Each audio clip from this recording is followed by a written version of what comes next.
stories written on a sleeve. Some stories take digging deep. Eyes wide open, words unspoken. Where are you going, darling? Where have you been? Stories to tell, emotions we felt, good and the bad in the hands we've been dealt.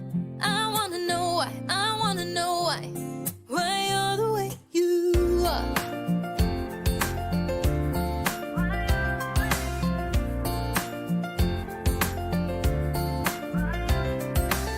He's from the city, she's from the south. Two different chapters told miles out.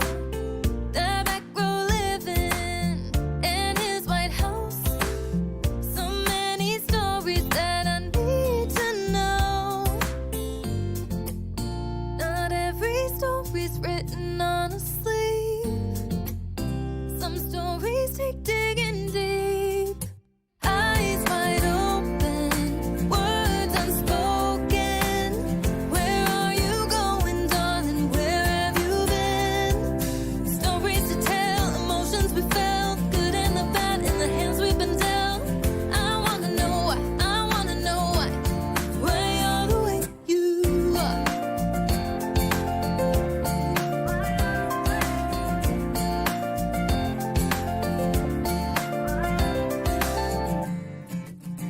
So many stories right in front of me.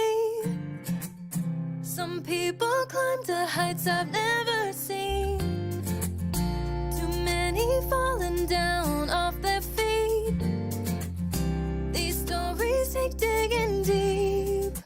Eyes wide open, words unspoken. Where are you going, darling? Where have you been? Stories to tell, emotions we felt, good and the bad in the hands we've been dealt. I wanna know why you're the way you are. Why you're the way you are.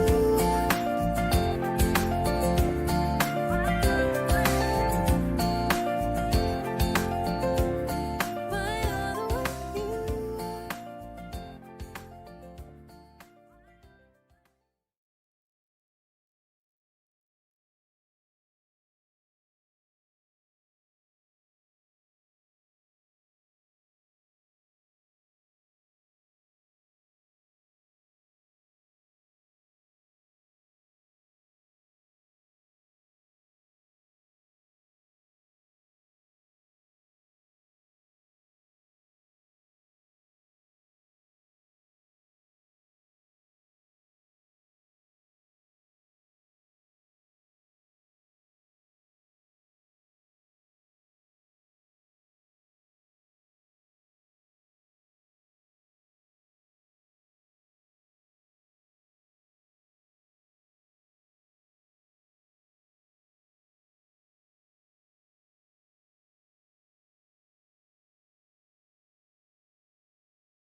All right, hello everyone, and welcome to Silver Sunday with the Silverline crew. This is a Sunday crew. If you join us regularly, you know we got another crew on Wednesdays.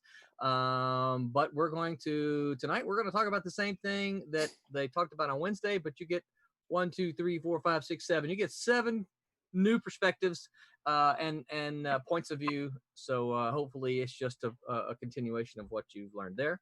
So we want to thank you for joining us tonight. And the way we usually do this, we just go around my little murderer's row here on our Zoom screen and introduce everyone. I'll start. My name is Roland Mann. I'm kind of the chief wrangler here. I write Cat and Mouse, and soon to be in a couple of months, we're going to kickstart one called Trumps, and another one that Becca, are you actually going to be working on the character night? Okay, and another one that just got put into the pipeline called The Rejects. And we'll get to see Becca inking on some of the character designs for those. So that will be exciting. So first up on Murderer's Row here is Kurtis. Kurtis, tell everyone who you are. Hello, I'm Kurtis Fujita. I'm an artist from comic books, video games, and animation. I'm the creative director at Silverline and the editor on the J-List comic book series. Woot woot! And Kurtis is actually secretly working on a project, but it's way too early to talk about that yet. But he's working on it. Yeah. I'm working hard. That's right. So next on Murderer's Row is Becca. Becca, tell everyone who you are. Hi, I'm Rebecca Winslow. I am an inker and a colorist for Silverline, and I will be inking The Rejects. That's the name of it tonight. Characters. Yeah. Yep. Yeah. Character designs for the new book, and looks like we got Chuck joining us too. That's very cool. Oh. Yeah. Hi. Hey, Chuck. Oh, he's still connecting to audio, so he can't quite hear us yet. So we'll just continue on while Chuck is joining audio here. So John, why don't you tell everyone who you are? Hey, I'm the resident Viking, by the illustrious beard. Roland's alive. Hey, that's right. Yeah. But I'm the inker on Fry Rush, and have a variant cover on Fry Rush, which is coming out on Kickstarter in 2 days. Yep, that's right. On Tuesday. Yep, and who knows what else they'll throw me at. That's right. We'll keep you busy. Excellent. So thank you, John. Next up on my list here is Pete Clinton. Pete. Hey, Pete. I hate following you guys. You're all doing so many things. I'm just doing one thing. Pete. You got to start somewhere, right? Hey, I'm just drawing a book. That's what I do. That's a great thing, though. Fantastic thing. Yeah. Hi, everybody. I'm penciling. We're calling it Champion of Miss Fury. Yeah. We're still not sure if that's what it's going to be called, but no, we got to get serious about a title. Yeah. Well, I don't know. You guys come up with something. You message us what you think it should be called. So you're one of those guys who just says, "I just pencil." I just pencil it. You guys, you tell me what to draw. I draw it. You call it what you like. And we'll be seeing you work on some of that tonight as well, right? Yeah. So I've just started on page 7. Page 7. Sweet. Yeah. So we're just going to start laying that down and see what we can break it up. Sounds good. Next up on Murderer's Row is Aaron Humphres. Aaron.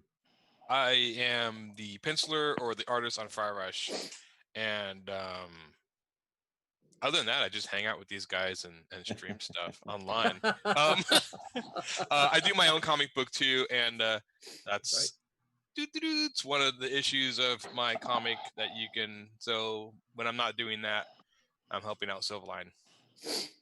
So yep. And Aaron just gave us the okay, for those of you who are paying attention, just gave us the okay that we're going to get some Godlings as a stretch goal for the upcoming Kickstarter. So this is be your chance to get some of that as well. Next up on my Murderer's Row here is Mike W. Belcher. What's up, Mike? Hey, how's it going? Hey, I'm Mike Belcher. I am a letterer and production designer at Silverline. And I also publish and create my own comic, Man in the Mask. That's right. Which, if you have not read, you need to go read. I'll make sure I give you all the links in the appropriate places. But Mike's doing this. He's putting a lot of stuff up for free, so you got no reason not to go read this stuff. Check right? it out. I will say this: Mike's the guy who designed this this silver. I don't know what to call it here. This trade, the trade. Masthead, trade, whatever. Yeah, he designed this, which I just think makes the books look so sweet. really Right. stand out. Oh, by the way, I'll get back to this in a minute. And last but not least is Chuck Bordell, my longtime pal, Chuck. Hiya. What's going on, Chuck?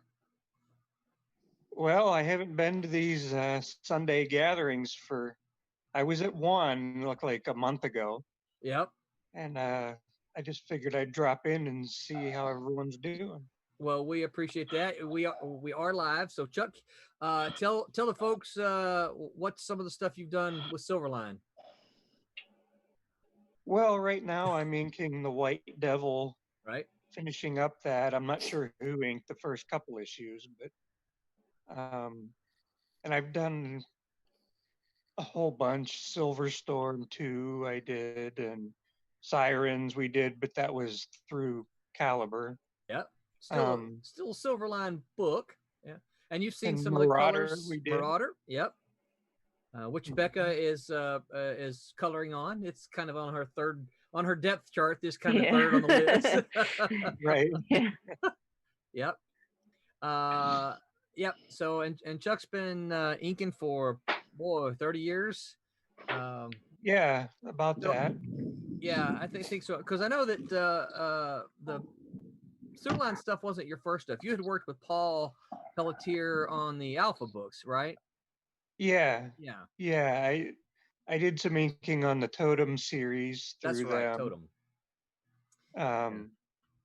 And a couple of other things with Paul before he got white hot and drug up to Yeah. the big leagues. That's right.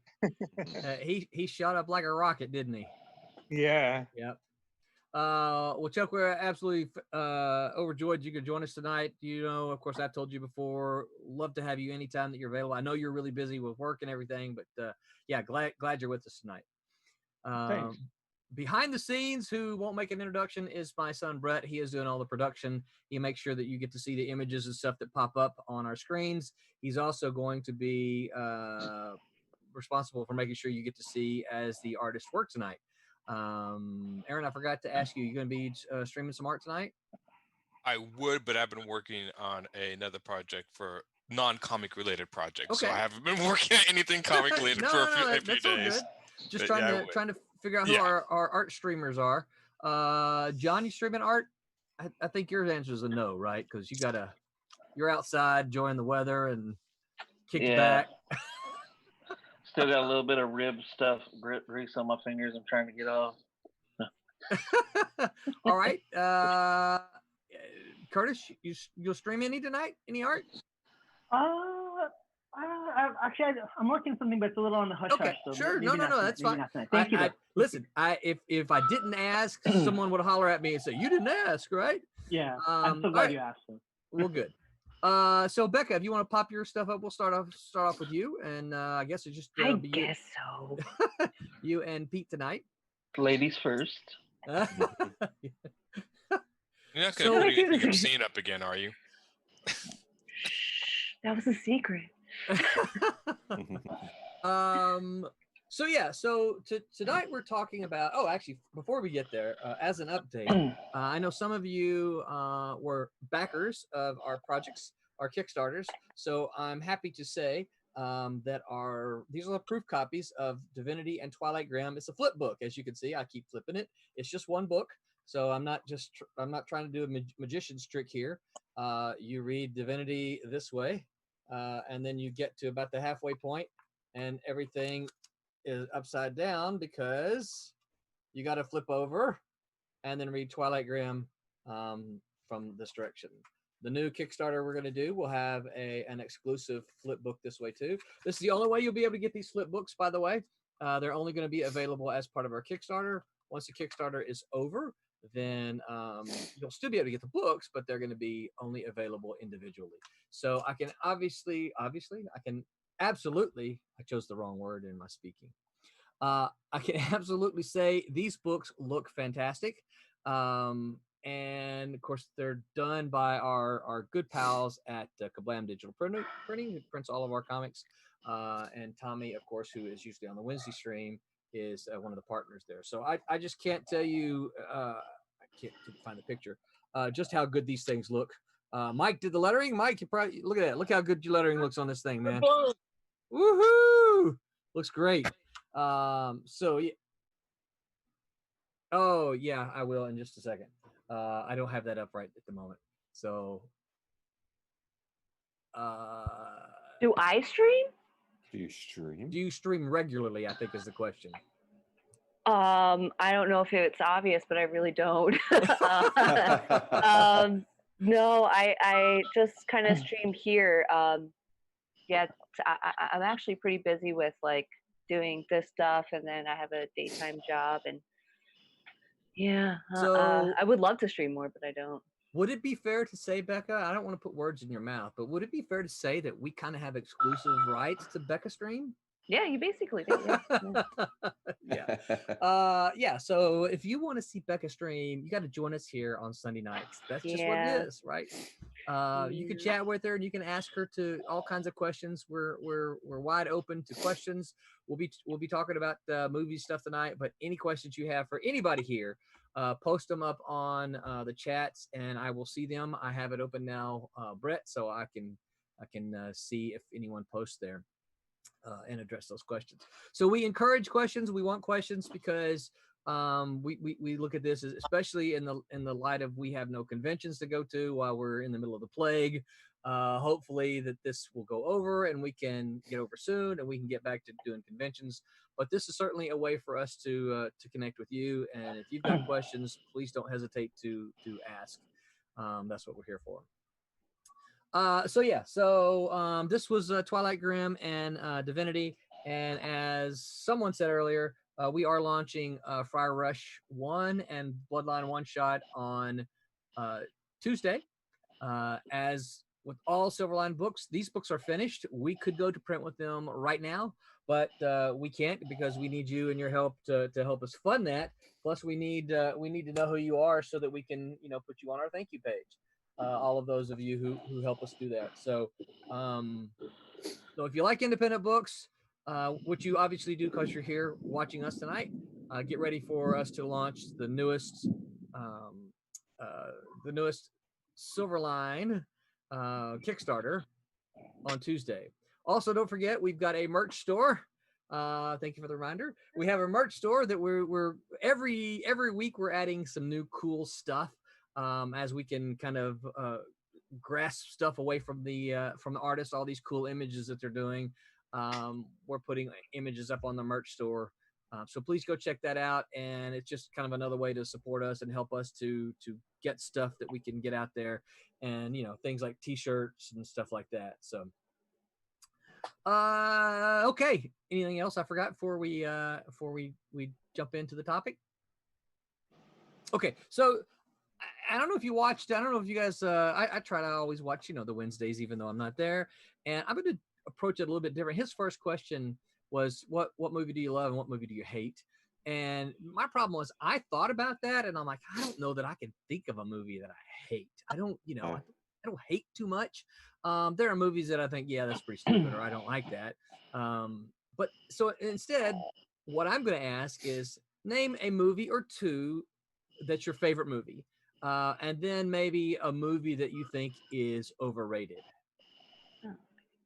Right? So not one that you hate, but just one that like everyone loves and you're like, yeah, I don't see that, right? I think that one's a bit overrated. Avatar. What? Go ahead. Yeah. I don't get Avatar. I don't know why everyone raved about Avatar. Oh really? I don't get it. It's an excellent exercise in CGI, but it's overrated, huh? I have to agree with Peter on that one. Wait. You only said the one that's overrated. So what about? So this helps us keep it in perspective, right? So this one's overrated. So what do you like? What are your favorite movie, or one or two or three, something like that? I don't know. Empire Strikes Back. Okay. What do I like? I like loads.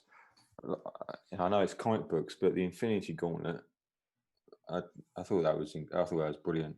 That was a bad guy's story, and I loved it. Yeah. What else? What have I watched recently? I don't know. Godfather was great. Godfather. There's loads of Shawshank Redemption, all those. I love. Yeah. They're great films. Yeah, but I could tell you definitely Avatar. Don't get it. No, don't get Okay. All right. Who else? What about you, Chuck? What's if you sit down and you got a free weekend, what movie do you go to? What are some of your favorite movies? Well, all the Indiana Jones movies. Mm-hmm. Okay. Especially the first one. The first time I saw that when I was a kid, I was just blown away by it. So yeah, that's one of my favorites, and I like the Godfather series is another favorite.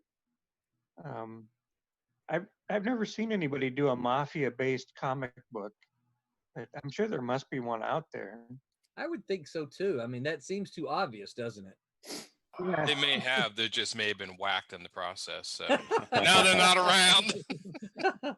We know that the first Cat and Mouse series, the mafia they weren't they were the bad guys.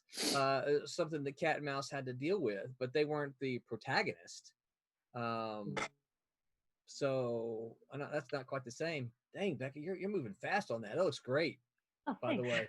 I know I'm doing this. I'm like, I feel like when people are watching, is they're just like, if they have epilepsy, there should be like a warning at the bottom. I'm so sorry.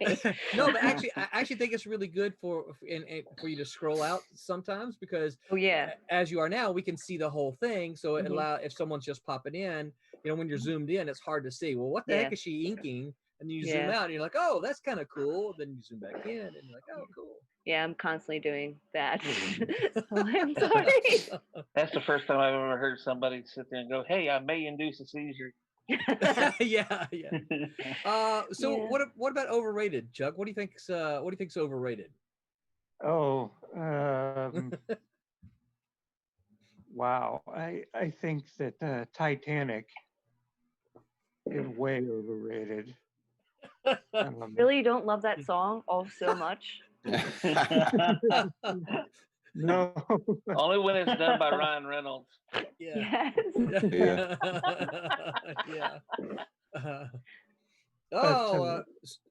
Yeah, go ahead. I'm trying to think of other overrated films, and see that was what in listening to the Wednesday stream, that was the thing that I was having a hard time with. Is like, okay, well, it's easier for me to think of stuff that I like more than stuff that I don't like. Like I don't have a tendency to dwell on those, and so that's kind of why I wanted to revise the question just a little bit to make it a little easier. Becca C. Michael says, looking great. I'm loving these characters so much. Oh, I'm so happy to hear that. that makes my heart. It's getting me excited. Yeah, that character looks awesome. Yeah, I love the hair. So Wubba says that misfits. He loves Sorcerer and the White Snake, V for Vendetta. Overrated, horrible is DC and Transformer movies. So I'm going to assume that he means all DC movies and all the Transformer movies, right? And he agrees about Avatar being overrated. but of course, right? Of course. It's not a Michael Bay film unless there's a city destroyed. So, Mike, what about you? What are some of your favorites, and what do you think's overrated? I've got a bunch of favorites. Probably my go-to is if I'm just really just want to have a nice afternoon. Probably Big Trouble in Little China. Really? Oh, I love that. I love that film.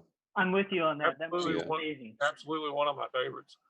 And actually, 12 Angry Men probably on the very top of my list. I think it's of the best movies ever made because it's so simple. It's just a bunch of guys in one room, and I was going to say that's the one that they're all in one room, right? Yeah, I mean it's just 12 wonderful actors just acting and just being very natural. And if anything, it's a nice little nod to anybody who likes independent creation because that's the way you do it. I mean, there's really no frills to it. And you can see how well it's pulled off by very good talent. Yeah. Hold your thought there. I'm coming back to you. Max Yeager said Indiana Jones was good. Wish they had more of them. The Alien one could have gone unfilmed though. Tim Miller, my good buddy Tim, says Monty Python's Holy Grail is great. Always a go-to. Max Yeager said Big Trouble was good. And C. Michael says the rejects are very inspiring. Cassisi says yes. I'm not sure what he was saying yes to, but I'm sure one of you said something brilliant that he's, thumbs upping. I'm sorry, I didn't read far enough. He said both of them are great movies. Wubba agrees with Tim. Indiana Jones was it's the same comment there. I'm getting the same comment. Oh, I see. He went from Twitch to Facebook. Anyway, all right, Mike. So back to you. On the overrated, and let me put a disclaimer out there. I am a Day-Lewis fan, but probably one of the most overrated movies, There Will Be Blood. I went into it wanting to really like it, and by the end of it, I really hated it. So probably that one. That's probably the top of my absolute most despised movie. I just wanted more out of it, and it just was very disappointing. Any movie with Seth Rogen, that would be the next thing.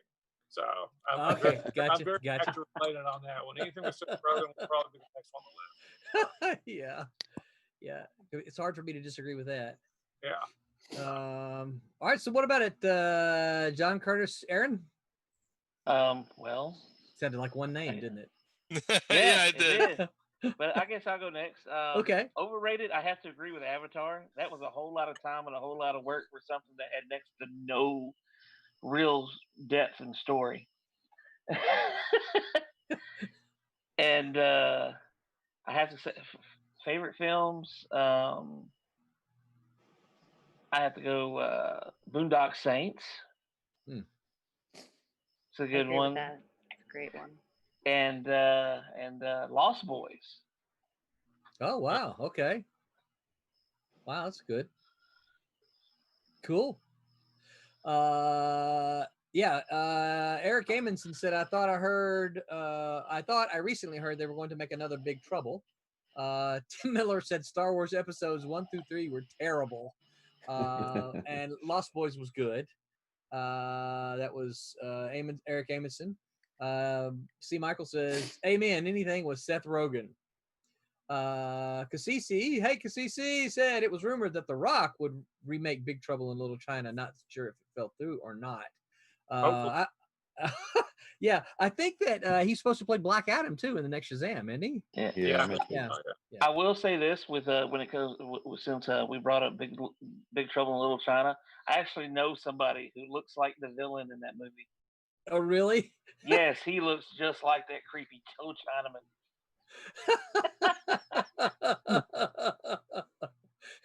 Well, that's easy for you to say, Brian Blessed.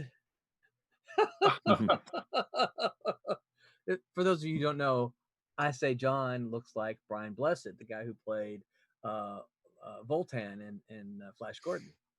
Yeah, and Brett, if you still got that image, you can pop it up sometime when it's convenient. And we'll just make John groan. So what about it, Aaron, Curtis? I can go. Okay, so I will do my favorite. My favorite is probably, I don't know if you guys have heard of this movie. It's a movie from the early 80s called Never Cry Wolf. No. That's a Disney thing, right? Wasn't it really Disney? Yes, it was one of Disney's first films. That's probably my favorite film of all time. As far as comic book movies. It didn't have to be a comic book movie. Yeah, well, probably the other one would be Dredd. Okay, yeah. Yeah, I like Dredd. And Tron. I'm a big fan of the Tron universe. Now, for the overrated stuff, I'm going to get myself in trouble saying this, but I'll say it anyways.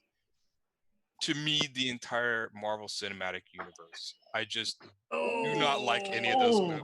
Hey, Brett, let's figure out how to boot him from this stream. Yeah, I'm sorry. I just cannot stand any of those movies. It's okay to be wrong, though. So that's right. Yeah.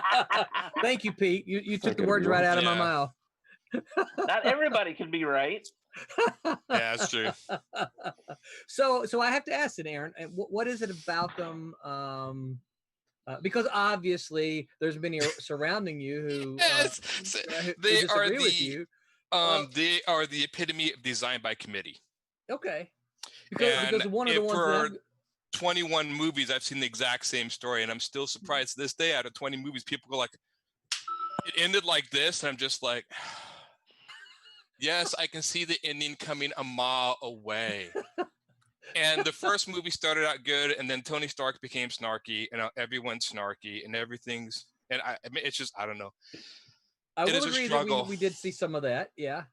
But they just blend in, and they're just to me like very generic. They're the epitome of like. Now, granted, I didn't grow up on superheroes, and Captain America is the only one I like. Like I didn't like Iron Man, I didn't like Spider-Man. I didn't.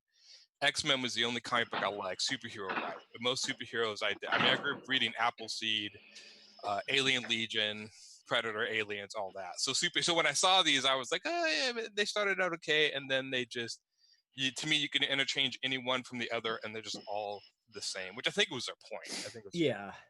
So you didn't have a lot of the historical sentimentality that None. So many do entering the movies. Yeah. I like the X-Men. Some of the X-Men movies were okay, but the Avengers. No. So wait. Which ones?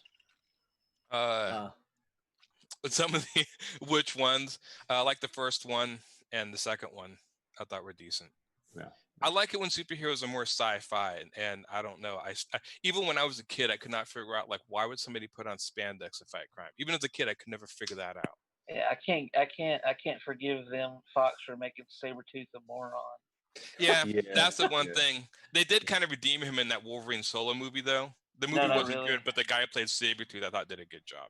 Yeah, and I think for me, that's one of the reasons that the Marvel movies work so much is that for the most part, they seem to be truer to the original than, say, some of the Fox stuff.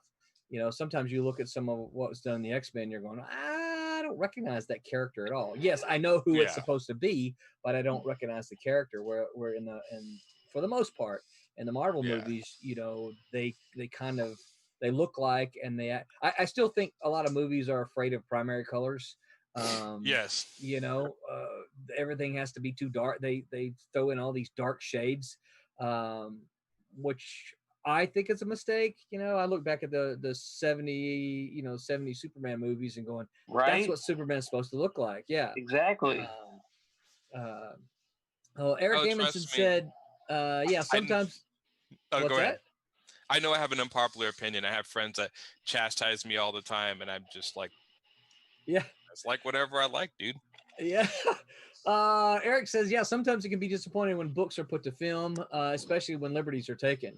And I agree with that. I think that's the reason that you almost always hear, I think, the book was better than the movie, right?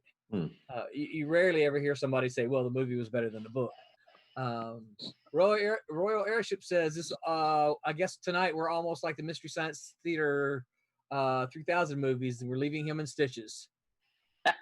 Oh no, sorry, I think I misread that.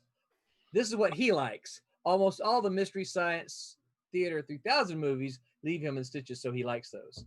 All the Tomb Raider movies are overrated. So Curtis, it's either me or you last, man. All right, I'll get it set up. So Big Trouble in China, of course. I've seen that movie like a billion gazillion times.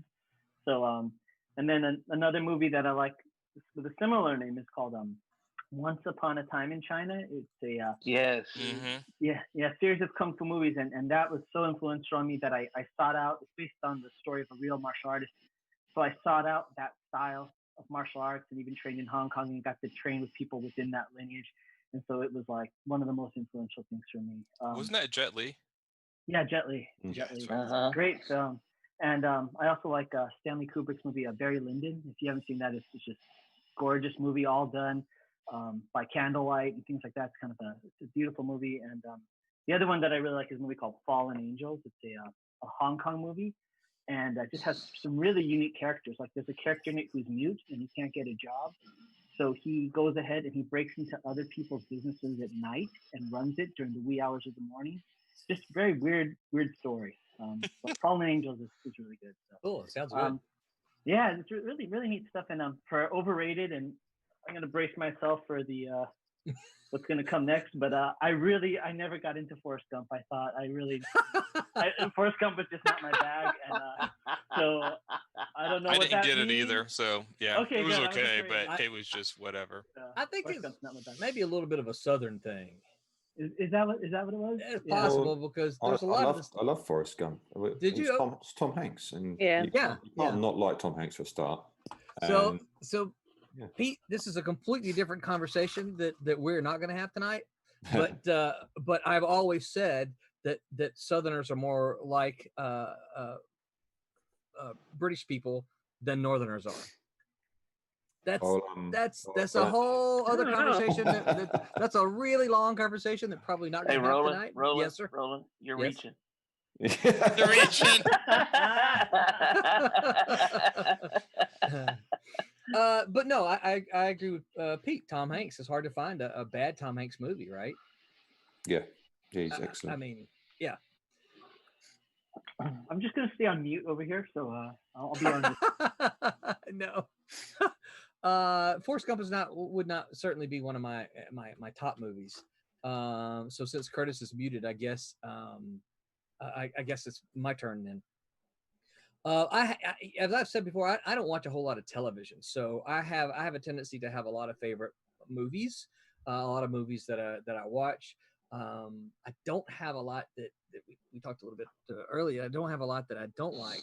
So I'm just gonna kind of name off some of the ones I like. I love the Pink Panther movies. Those are some of my go-to movies. Peter Sellers, I think is just absolutely hilarious. So I can watch Shot in the Dark and Pink Panther, and I can watch those multiple times, and they're still funny to me, even though I know what's coming. My kids almost won't watch it with me because I start laughing before the jokes, because I know the joke that's about to happen, and so I start laughing in anticipation of what Peter Sellers is about to do. Not anything. So I love the Peter Sellers Pink Panther movies. Costner did a couple of good movies that I liked. He did The Untouchables, which I thought was really good. He did Dances with Wolves, which I thought was an incredible film. I do have a tendency to like historical based movies as well. So there's those two. I liked. I'm just waiting for it, Roland. What? You think there's one that I'm going to mention, huh? Oh, I know there's one you're going to mention. Yeah. Well, of course, Flash Gordon, right? I mean, that goes without saying, I think. Never heard of it. Yeah. That's 2 strikes, Aaron. Be careful, man. I've never seen it either. Oh, you've heard of it though, right? When you brought it up, yeah. What? No way.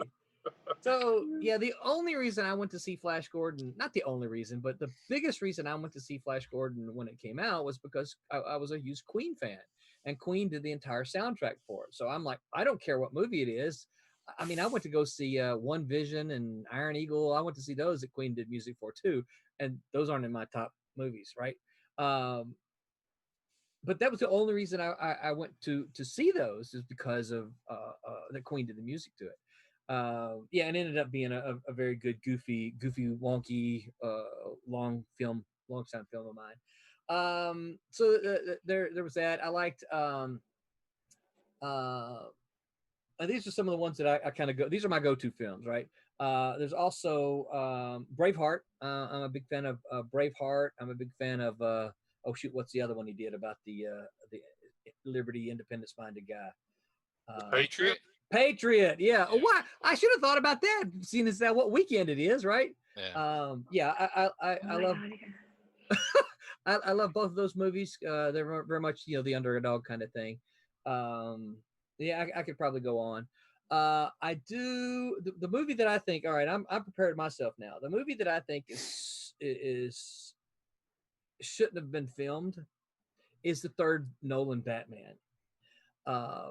I just think now I liked the first 2 okay, but the third one I can't remember. I always have problem remembering the name. It's so bad.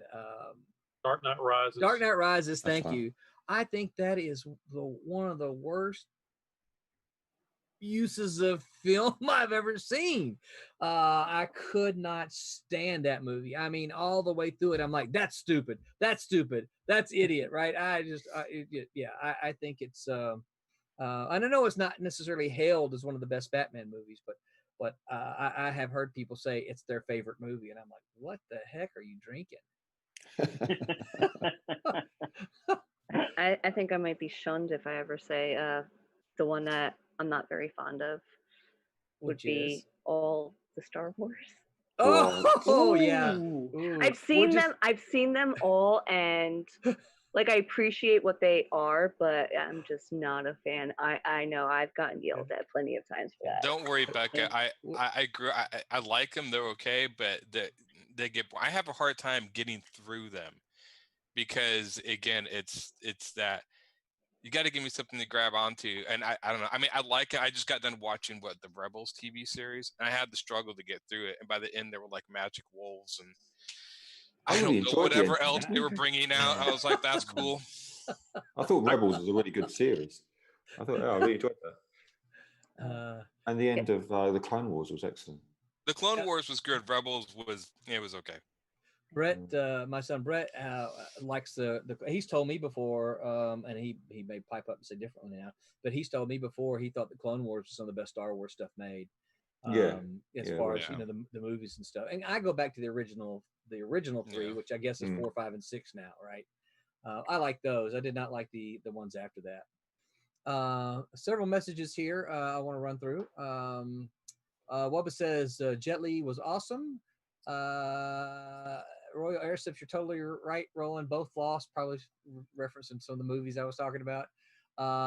Eric says the language certainly is more UK-ish derived. Wubba said, I like Forrest Gump, amazing storytelling. C. Michael says, sorry, but The Burbs was not that great. Excellent. An excellent film. Absolutely. Burbs great. I will always watch it when it's on TV. Eric Amundsen said the Pink Panther movies are great. I agree. Cassisi said Iron Eagle. Wow. I'm not sure if that's a good wow or a bad wow. Royal Airship said Queen's Highlander theme song was great. I'm sorry. I'm having a delivery of liquid refreshment here, so I'm going to take my liquid refreshment. Oh, thank you so much, liquid refreshment deliverer girl, who happens to be my wife that I love so very much. Thank you. Yeah. Be patient. Let's see. See, Michael says Highlander. Oh, that's right. Crap. How can I forget Highlander? Oh, see, I knew there was another one on my list I was forget. Queen music. Absolutely. I did. So, okay. I find myself talking too much. I apologize. As a dad, I made it my point. I said, my kids are going to watch all the cool movies, right? And so things like Monty Python and Blazing Saddles, which is hilarious. They all watch. They watch both of them, right? They're 5 years apart, but they watched them when they turned 15. I just immediately started watching all these movies with them, right? So when they get into school, they've seen all these cool movies, The Princess Bride, things like that. They've seen all these cool movies that none of their classmates have seen. So that's one of those cool dad moments that I don't have a whole lot of those, but that's one of those I get to say I did that right. So yeah, Highlander was one. Oh, that was my point. Highlander, when I watched that with the kids, I'm like, the special effects aren't as good as I remember them being in 1986, but the movie is still good. I can still quote most of it. Cassisi says yes. Oven says I refuse to see it. I'm not sure which one he's talking about. But one of the movies we're talking about. Cassisi says the third Alien film was horrible. Tim Miller said, wow. See, some of these I can't get because all I get is the one comment and I don't know which they're responding to. Eric Amundsen said, Highlander, the first one and the series were good. Patriot, Braveheart. Yeah, you know what? I've heard about the Highlander series, but again, it's TV and I just haven't had a chance to watch it. Wubba Fett is really sad that Becca doesn't like Star Wars. He gives so are we. And so is everybody. You're not the only one. Just shocked. Shocked. Oh yeah, see, Michael said it's a good thing Tommy's not on, Becca, because you know he loves Star Wars. Yeah, my brother's a massive Star Wars fan too, so he just like looks at me like, "How are we related?" And I'm like, "I'm sorry." Right. Oh, Oven said, yeah, the third Nolan Batman film he refused to watch. Eric Amundsen said, I was in England and fell asleep in the theater while watching Attack of the Clones. Oh, I see where Royal Airships now. He said, I said Brits and Southerners, and he said they both lost. Yeah, Royal Airships, I think I'm going to unfriend you for that comment. That wasn't very nice. Tim Miller said, Flash, cool. Yes, of course it's cool. I can quote the whole movie just about. Wubba Fett said Flash is cool. Tim, B movie, kind of awesomeness. I agree with that. Tim says too cheesy for me. Well, that's okay. And Cassisi said no one said Star Trek. Interesting. Oh, that is kind of interesting. Massive Star Trek. I'm sorry, I'm a massive Star Trek fan.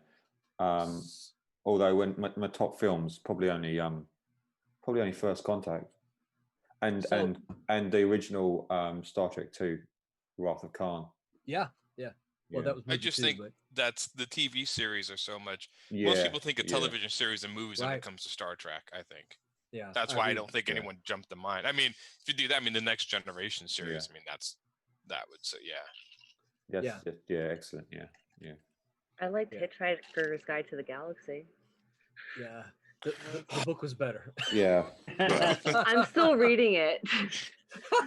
It's been 4 years. I have like the massive collection in one book, and it's just like. If you can get the BBC radio player, The Hitchhiker's Guide to the Galaxy, it's hilarious. Oh, really? It's really, really well done. Yeah. I have to check that out. I will say, so Becca, my roommate for about a year and a half in college was a guy by the name of Stephen Butler. Are you familiar with him? Did lots of stuff for Marvel.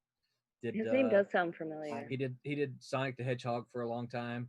Yeah, I know you knew who he was, Curtis. I wasn't asking you. Oh no, I thought I'd give you the assist. The assist. Oh, okay, thank you. I appreciate that. So he was my roommate for about a year and a half, Becca. And of all the people I've known, Stephen Butler has read the first 20 pages of more books than anybody I know. he would literally, he'd lay down and to read, and he'd fall asleep and the book would fall on his face. Oh, I hate when that happens. And he would read about 20 pages, right? And then he'd just go read something else. It's like, he goes, yeah, I guess if I fell asleep in 20 pages that didn't interest me enough. I'm like, no, it was 3 a.m. in the morning when you were reading. Of course you fell asleep. Well, with the Hitchhiker's Guide, I had brought it to work, and I forgot it at work, and then completely forgot about the book. And then like 3 years later, I was like cleaning out my classroom, and I found the book, and I was like, this is where I left it. So, but like in between moving and stuff like that, it's just been on my shelf ever since. So I should pick it up. I have to ask you, you don't really have a lot of time to read while you're at work, do you? I don't. Well, like when I'm at the daycare when the kids are sleeping, yeah, I read. Okay. All right. Well, I used to read. Now I draw or ink. Yeah. Tim Miller said Spaceballs. Yeah, that's a good one. Yes, I like Spaceballs. Yeah. All right. So, any other thoughts on really good ones or overrated ones, Curtis? I got one that I should have mentioned. That's one of my favorites of all time. Is the anime Akira. Akira is like one of my hands down favorite. Just changed the way I viewed everything. Wow, yeah, that was pretty much every time. I think that's what ruined me for Disney. I used to be a Disney fan, then I saw Akira, and then afterwards everything Disney made, I'm like, yeah, but that's not Akira. It did. It really absolutely just destroyed me. I love Don Bluth. I'm a huge Don Bluth fan though, so yeah. Yeah. Now, so Curtis, you must have been about 10 when you saw this, huh? So just quick one is, it was for my 12th birthday, and my mom was saying, what do you want to do for your birthday party? I said, well, there's this anime I want to see called Akira, and it's at this art house theater. So she packed me and my friends in a car, and we went to see this ultra-violent, realistic, dystopian movie with like people's arms getting severed. Halfway through, my sister and her walked out because they were getting nauseous. It was like the best 12th birthday party a kid could have. Hey Curtis, since you like martial arts movies, did you ever see the Raid series? The Yeah, Raid the movies? Indonesian ones. Yeah, those movies are amazing. Those are really cool. Really cool. So you know what else I found interesting? No one mentioned any made-for-TV movies.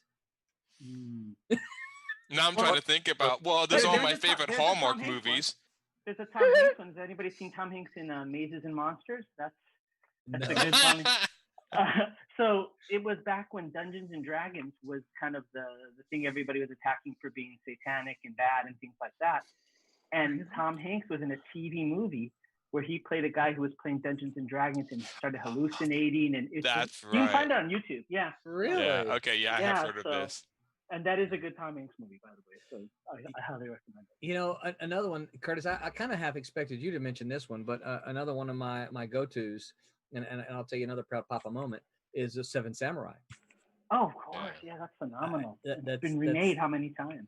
I know. Yeah. But the original is still, I think, the best, right? It's great. Yeah. It's great. So who hasn't seen this? Becca? Hey. You probably right. probably have. I'll say this: if you've watched Star Wars, you've seen a version of the Seven Samurai. Yeah. I think every episode. I mean, the Mandalorian in the first season got theirs in. I think there's one in Clone Wars. I think there might be one in Rebels. Yeah, almost everyone has the Seven Samurai. Which, I mean, I totally understand it was a huge influence in the movie, but they do a variation of it like every series. Now, Pete, you've seen it, right? I've not seen Seven Samurai, but I know it's the basis. You know what it is. Of so many films. Yeah. And Chuck, you've seen it, right? Oh yeah. Yeah. I got fortunate, y'all, when Blockbuster went out of business. I actually bought the CD off the shelf from Blockbuster, so we own it, and so I got to show it to my kids, right? When I told you I was showing those movies. Well, here's a proud papa moment. My son was probably 17 or something like this, you know. I come home from teaching one day, and he's sitting on the couch, and he's watching Seven Samurai. Just him, alone, no mama, no friends, no nothing. I'm like, what you doing, buddy? He said, watch a movie. I'm like, Seven Samurai? Yeah. He's like, I said, why are you watching that one? He goes, because it's good. I'm like, okay. Yep. That's when you know you raised him right. That's what I leveled up as a father, right? Yeah. Royal Airship says anything made by Miyazaki, which Amundsen says, Eric Amundsen says, hey, what about E.T.? Anybody? Yeah. He's good. Yeah. There's a lot of good films out there, don't get me wrong. Yeah. I think my favorite is Young Frankenstein. Oh yeah. I love that movie. That's fantastic. I can watch that over and over. Yeah. And any Monty Python movie. I've always loved comedy, so. No one's mentioned Lord of the Rings. Yeah, actually just saw because that nobody wants to get. Well, the books are better than the movies, so why?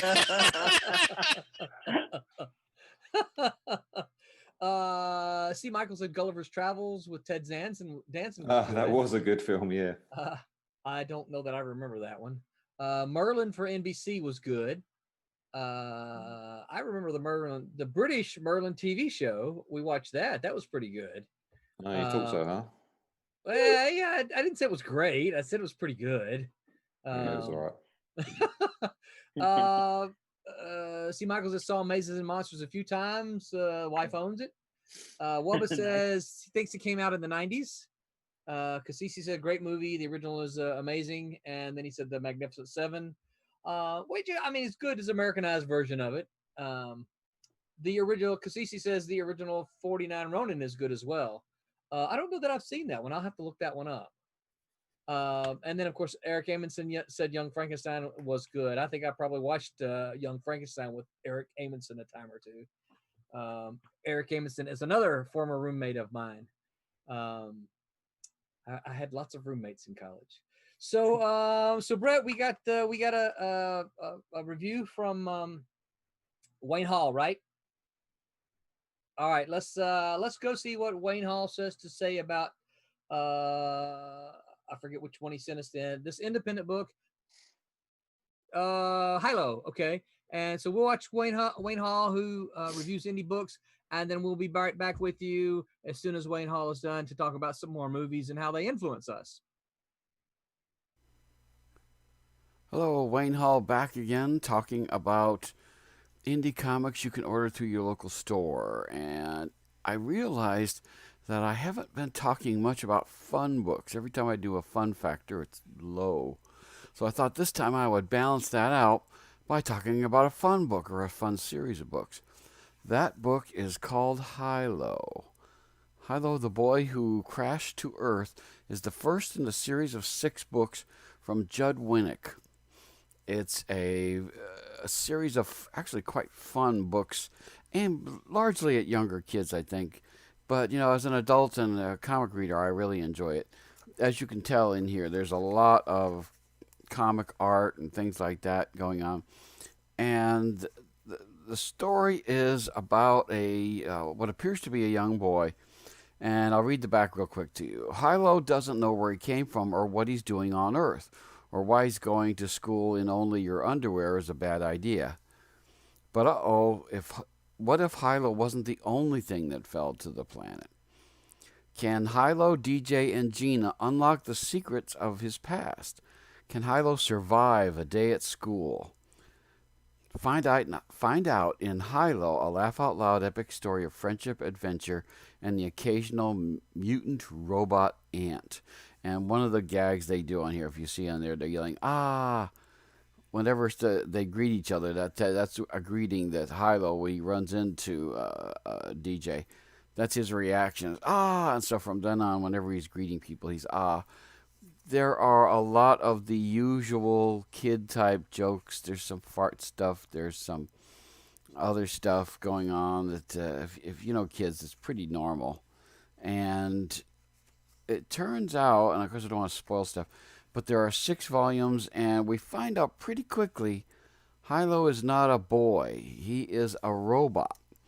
And the nice thing about this book is that it is rather comical. There's a lot of interesting stories going on about the various people that Hilo runs into, including DJ, who is a friend, and Gina, a girl that they know. And there's a lot of diversity going on in this book, I have to say.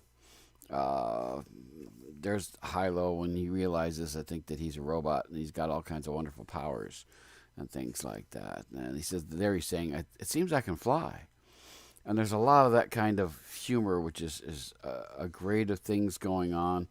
Lots and lots and lots of superpowers.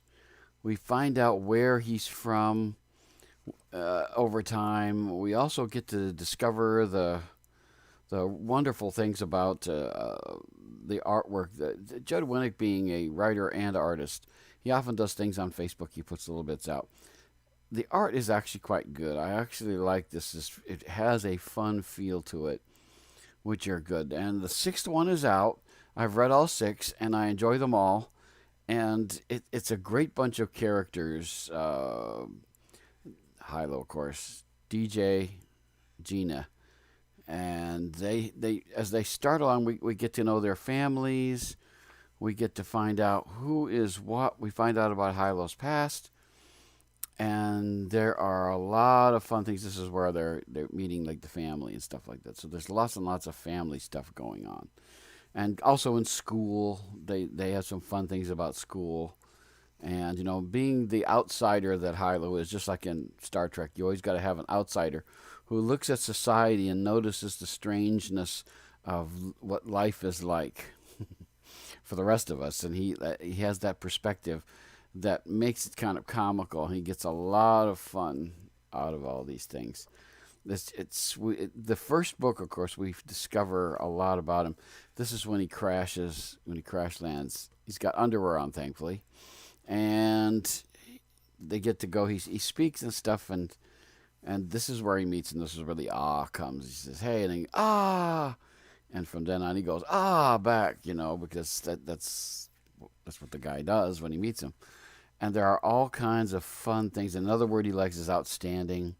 When he comes to stuff and something's great, he goes outstanding. And, of course, there's burp jokes going on and all those kinds of wonderful things. He discovers the human condition, which is not not always the most acceptable of things. And we get to see a lot of what's going on. He brings a raccoon to school, which of course doesn't go over very well, and things like this. This is all in the first book. There are several chapters going on. And, he gets to stand up and try to do a performance and stuff like that at the talent show kind of stuff. And there's all kinds of interesting things going on. The thing that's funny about it is, and I don't want to spoil the humor, of course, there he is burping again. There are a lot of running gags in this book, lots and lots of good things. So it's fun to see. Like I said, the diversity factor is high. It's really good. Knowing that he's not a real boy, it's typical Disney stuff, is that his goal in life is likely to become a real boy. And, that makes sense. Of course, if you're a robot and you're around humans, you want to be like them. So what's happening is that in the 6th issue, a lot of this resolves, 6th book. They're hardcover. They come out in paperback, too. I happen to have the hardcovers because I like Judd Winnick's stuff, and so I started out buying it when I noticed.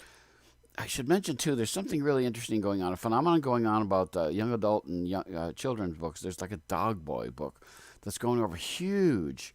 I mean, it just sells like crazy. So this is big on the fun factor. If you have a younger reader, or heck, even like me, I'm an older reader, and I enjoyed it. So let's get to the gradings. The writing is great fun. I would give it a B+. Lots of fun. Lots of things, in jokes that kids would get. Then the art is good. I give that a B+ too. I think that he does do a lot of, the surprised expression is one that he uses a lot in there. So I like that. Lettering's good. I think it's pretty well done. I think I'd give it a B. I'm always thinking there's some way, but that it could be a little better. Here's where we discover he's a robot right there. That's in the first series. And so there's all kinds of things going on. The literary merit, that actually may be a little low on this one. I would probably give it a B. It could be B-. I'm not convinced. A lot of the jokes are going to be time sensitive, seems to me. And so I think over time, it may be less enjoyable than it is right now. So I'll give it a C+ for that. The fun factor. This is the reason why I'm talking about this book.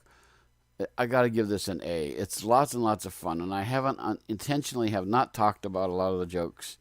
And outstanding. There's where he says outstanding. That's one of the things he does all the time. So there's all kinds of great fun things. I think Judd Winnick has really captured the ability to tell funny stories. So the fun factor, unlike my other books, this is an A. This is a very fun book.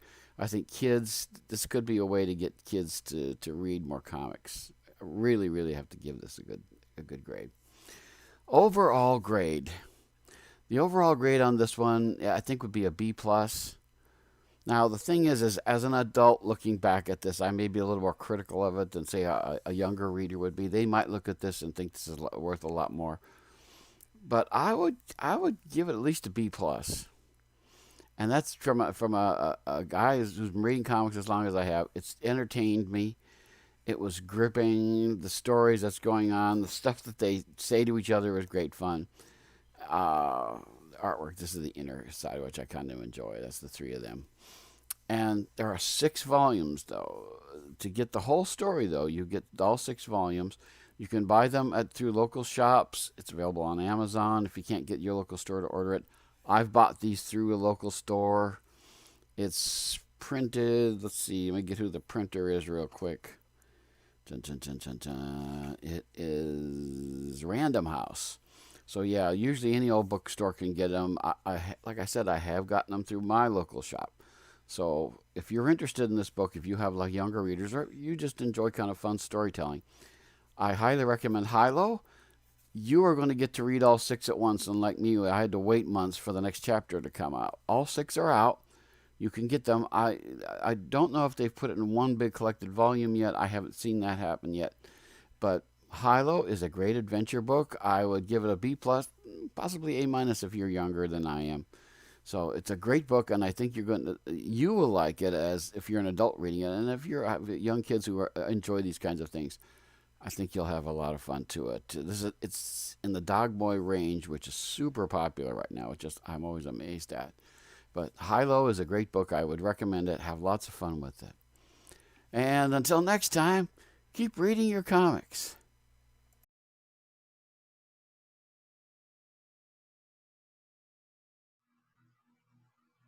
All right. Well, welcome back. Thank you, Wayne, for that review of Hilo.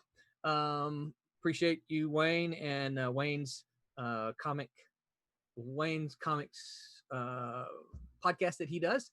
Wayne is a friend of Silverline, so we really appreciate that. And he is a fan and supporter, a vocal supporter of indie comics. So thank you, Wayne. Before we get into the next question, Eric Amundsen had one more comment here. He said, when he was a kid, PBS used to show all the Japanese films during the summer. He was introduced to a lot of the classic Japanese movies before he really had any idea what they were.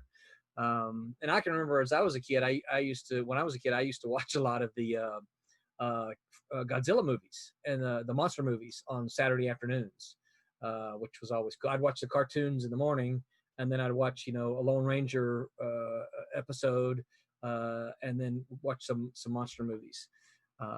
So yeah. All right. So the next thing we're talking about movies and kind of how they influence art, because as creators, we do have the tendency to be influenced by the things around us. We have the tendency to be influenced by the other people. And I'll tell you guys, I'll be honest, one of the reasons I like these things here is they're kind of like a weekly powwow for us. And for me, it helps me to keep my creative energies going, because I get to see Becca do these cool things on screen. I get to see Pete doing these cool things on screen, right? I get to see Aaron and John and all these things that we're talking about, right? I get to see these happen, and we have this creative energy that just tends to be contagious, right? And so that's part of the reason that I like these. So we are influenced by a lot of the things around us. Hello, Tommy. Tommy says, sorry, I'm late. Hello, everyone. But so the next question that we're going to ask is that how does think of a movie and how it's influenced you as you're creating, and particularly I guess for pencilers, how does it affect your shots? For writing, how does it affect a mood or tone? Same for inking, and coloring. How does it affect the light sources or the tone that you use in what you're doing? Essentially, how does this thing affect what you're doing creatively? Somebody jump in. Okay, I guess as a penciler, you're sort of the director and the actor. So whether I'm aware of it or not, when I watch a film, I'm probably taking into account or absorbing the camera angles and the acting of whoever's on screen, because I've got to at some point try and relay a story dynamically and interestingly, rather than just the same shot time after time. Although I don't know if I'm not watching it thinking, oh, that's a cool angle, because there's only so many angles you can take. But I studied theatre for a while, and directing and acting. So I definitely can consider that stuff when I'm penciling.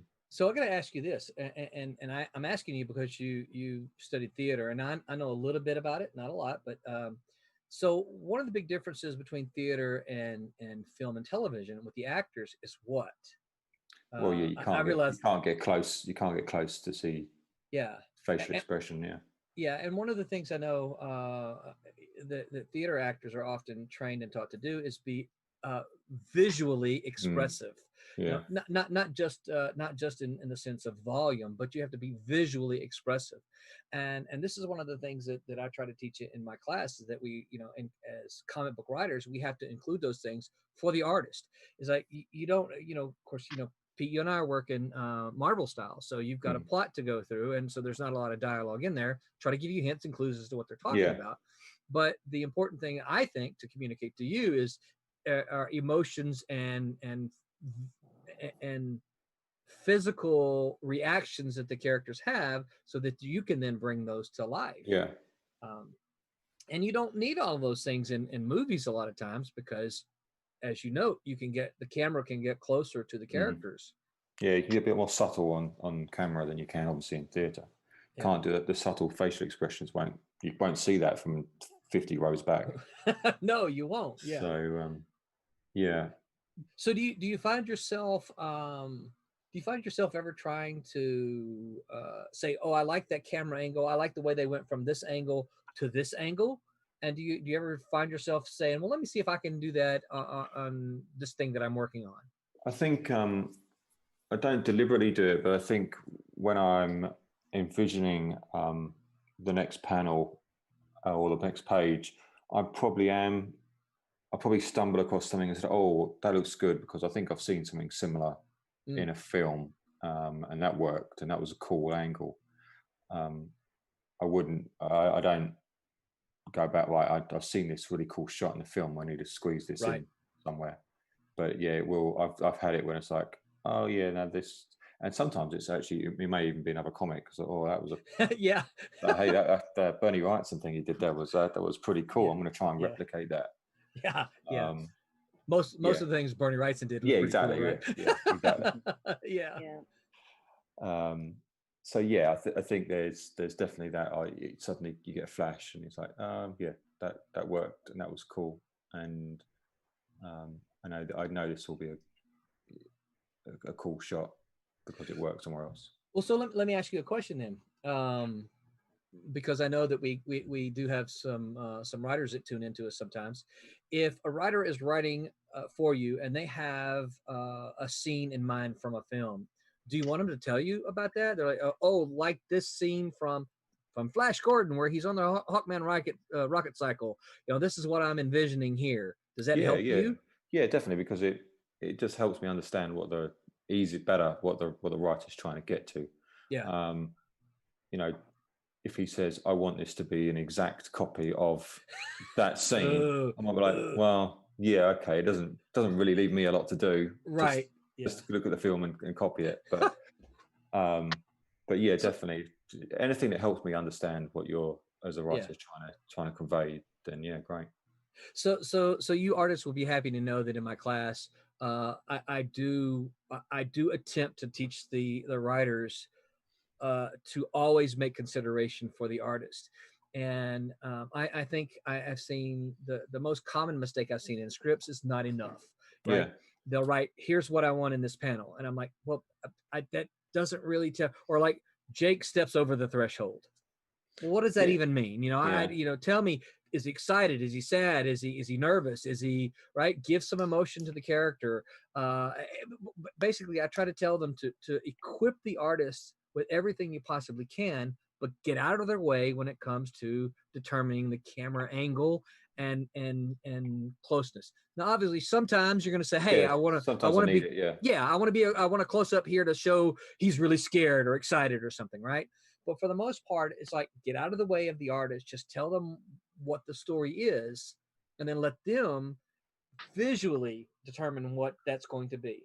Yeah, that's what I like when writers put links into to reference. So I need like you did on the mask. You put a reference. Cool. That saved me having to go and I was like, okay, that's what he wants to look like. That's easy, great.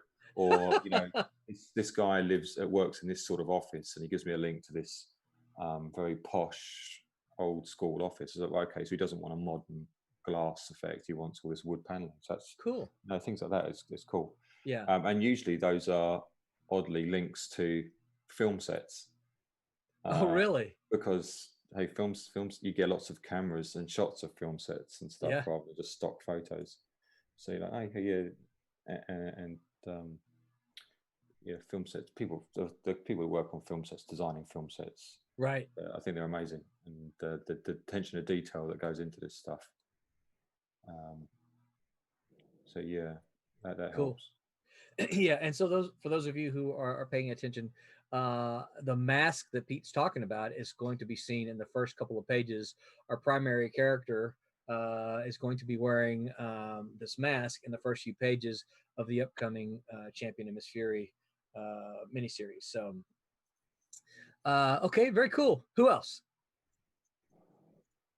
I can talk from a coloring perspective. Sure, jump in, Kurtis. Yeah.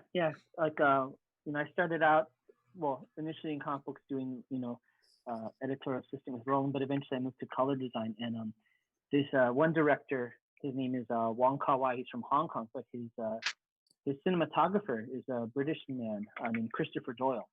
And their collaborations, the lighting, the coloring is just so singular. They did that movie I mentioned earlier, Fallen Angels, another movie called Chungking Express, and which are very modern kind of urban movies. But then they even do martial arts movies. Like they had a movie come out called The Grand Master, which is a martial arts movie, but just very lush, very unusual kind of color schemes, and really influenced the way I see color and lighting. Cool. Yeah. So do you find yourself trying to replicate some of that? Not exactly, but to replicate. Okay, well, they did this in this scene. Let me see if I can replicate that in the scene of mine. I think with anything like that, and I think Pete kind of hit on it, is it's kind of like, even when I analyze it, I try and understand the logic behind it, and not necessarily replicate it one for one, but understand the logic. Like recently, I was watching a TV series. I was doing costume design for my characters for my upcoming project, and I figured out that they had a formula for the actual color scheme. That they basically had this weird color scheme where all the characters looked different. Their outfits were really unique. It was like nothing I saw before. And what the formula was is you had two secondary colors, like a orange and a green, and then you would find what the common primary color is between the two, and then that would be an accent on the uniform. And that's why this series, the costumes were just unbelievably cool, and there was something different about it. And it kind of almost by osmosis first, just watching it, and then all of a sudden it clicked. So then when I knew I was working on my thing, it was to take that logic and put it in there and just see what I could come up with. So I would say never like a one for one, but just understand the concept behind it. Right. Yeah. That's very cool. Yeah. Somebody else. What about? Yeah. No, go ahead. What about what? No, but as a writer, I mean, for you, Roland, I mean, for those of you that do the writing, like, how does that equate to you? I mean, is it because you have to think not just about the visual, but also the storytelling and the characters, and all. Do you ever say, like, okay, I want a character who has this same arc, or how does that factor in for the writers? Yeah. I'd be curious. I mean, yeah, there's a lot. Again, I watch a lot of movies, so there's a lot that often for me when I watch a movie, I come out of it with the idea that I want to make my readers feel the way I do in the scene right here, right now. Movies have a great way of doing kind of the roller coaster ride with your emotions. The good ones do anyway, right?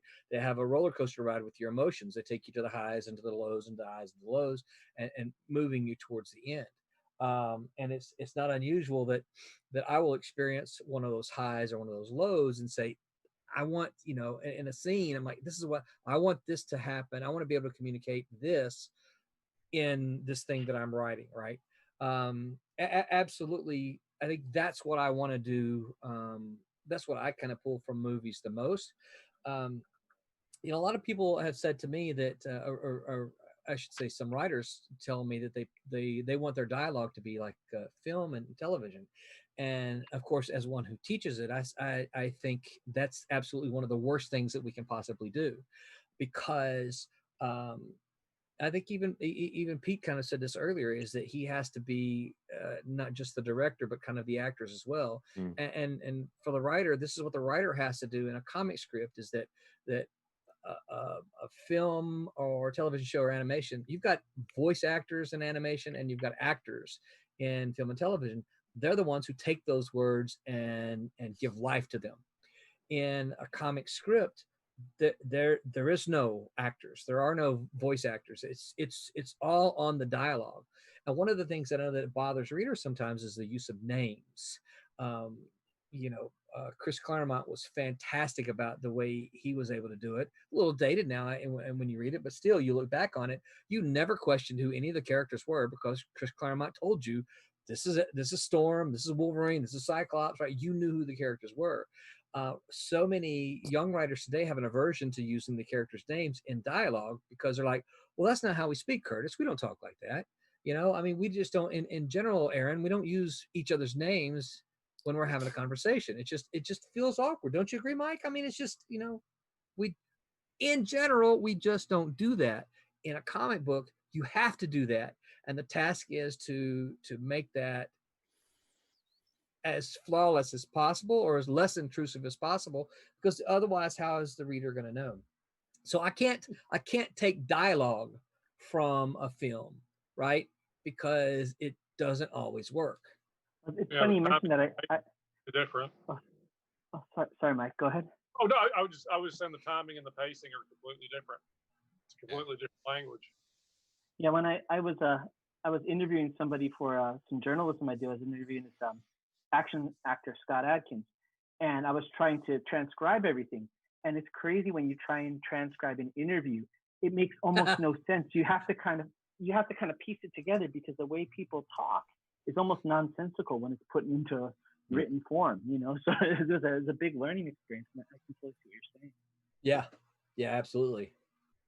I mean, there's probably a lot of things I could say, but more as far as writing and movies. But somebody else pipe in here.